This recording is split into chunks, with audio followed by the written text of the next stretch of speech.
Hello everyone, today we are going to learn basic Autodesk Inventor 2027, how to convert surface to solid.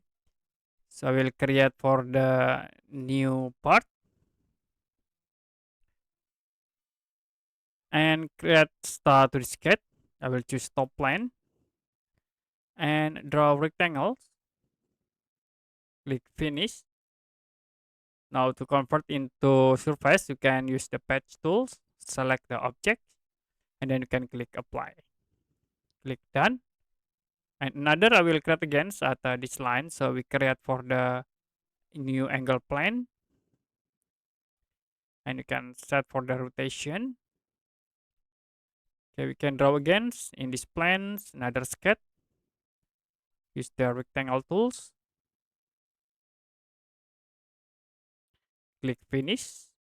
And the next, you can select the plane, right click. So we can hide this plane.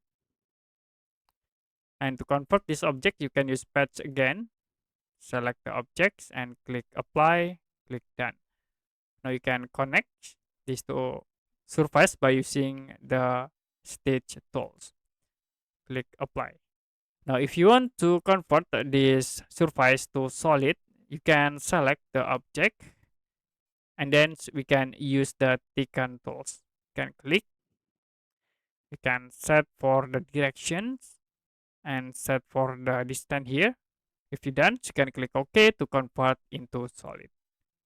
So that's it for basic Autodesk Inventor 2027. How to convert surface to solid.